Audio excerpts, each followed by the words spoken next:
C'est donc qu'après 2 années d'interruption, pour cause de raisons sanitaires, comme on dit pudiquement, que le printemps du livre de Montaigu est ressuscité de ses cendres. Le livre à Montaigu est donc de retour. Et quel retour si l'on en juge par la fréquentation exceptionnelle de ce week-end littéraire.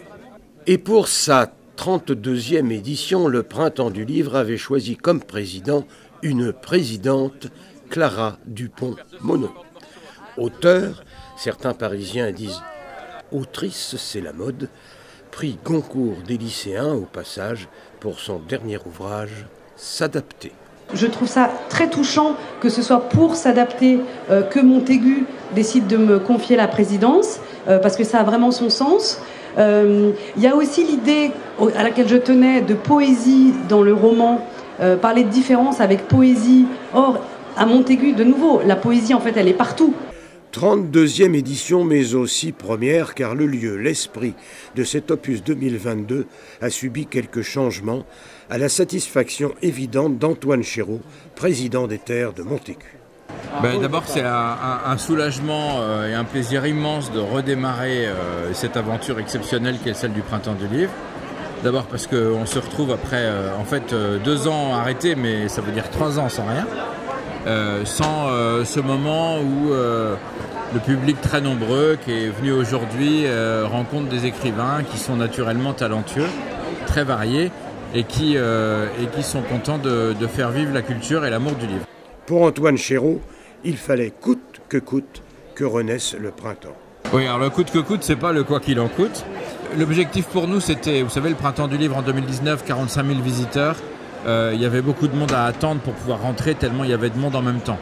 Et on n'était pas en période sanitaire difficile. Donc on s'était dit, comment réaliser un Printemps du Livre réussi qui soit quand même aéré. Et la proposition qu'on a faite, c'est d'avoir plusieurs sites dans la ville pour que lorsque on a un chapiteau trop rempli, on puisse proposer aux visiteurs d'aller sur un autre site. Voilà. Donc on l'a bien fait parce que tout à l'heure, il y avait 40 minutes de fil pour rentrer au salon. Je pense que si on n'avait pas d'autres propositions, ça aurait été agaçant pour les visiteurs. Mais comme il y avait plein d'autres propositions, ça s'est passé très bien. Ici, c'est une coutume. Celle-ci n'a pas varié. C'est la remise du prix Ouest, décerné par un jury qualifié que préside l'écrivain vendéen qu'on ne présente plus, Yves Le Violier. C'est un très beau prix littéraire.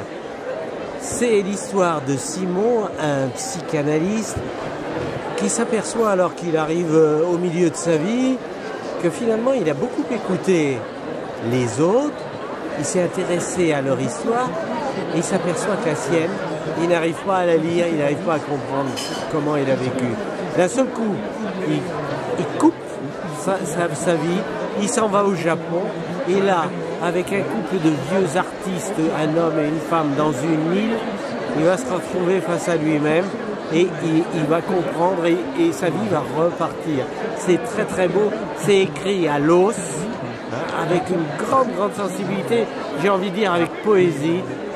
C'est un très très beau livre.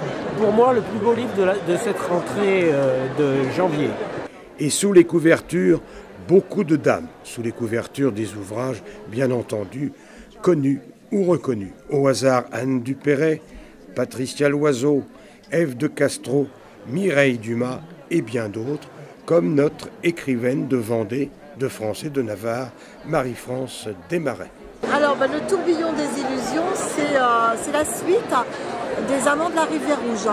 Donc, dans le premier, on pouvait suivre la maman Louise, qui avait quitté la Vendée pour se reconstruire une nouvelle vie au Canada. Et là, on suit sa fille, Rose, au début de la Seconde Guerre mondiale. Donc, Rose, elle a 18 ans. Elle veut s'investir dans l'effort de guerre et on va la suivre dans les terres canadiennes, au Québec, dans les îles de la Madeleine.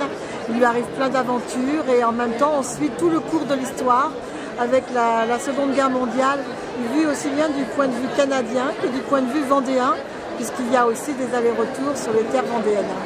Les éditeurs aussi étaient à la fête et renouaient avec le printemps de Montaigu. C'est une question extrêmement difficile.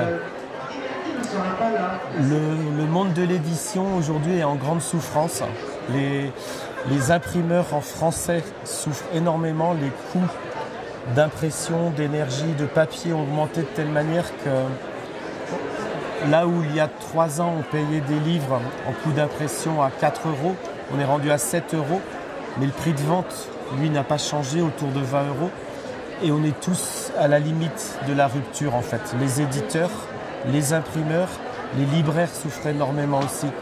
Il y a un problème, il y a une grave crise en fait dans la chaîne du livre par rapport à tous les coûts. 2022 restera un très bon cru de ce nectar littéraire à consommer sans modération, à la façon par exemple de l'écrivain Daniel Picouli, qui vient de sortir son dernier livre, Les larmes du vin, chez Albin Michel, et ne cache pas sa joie d'être venu à Montaigu. Ce qui est extraordinaire ici, c'est qu'il y a de la passion, une ferveur. On a l'impression que les gens attendaient l'ouverture de ce salon depuis des années, c'est ce qui est le cas d'ailleurs. Donc il y a un monde terrible, une gentillesse. Et moi, ce que j'aime aussi beaucoup dans ce salon, c'est l'élégance, c'est-à-dire que ce soit la signalisation, les stands, les gens qui travaillent. Il y a de l'élégance et de la gentillesse et de la passion pour le livre et pour les auteurs, parce qu'ils sont très très très gentils avec nous. On a des conversations que j'adore, voilà, et qui nous permet un petit peu de me dire que bon, j'ai eu tort de ne pas venir plus tôt. Hein, et je vais, si on a la gentillesse de me réinviter, je reviendrai, ça c'est certain. Après la foule 2022, on prépare déjà la cuvée de l'année prochaine, où à n'en pas douter, le printemps du livre de Montaigu, une fois encore, refleurira.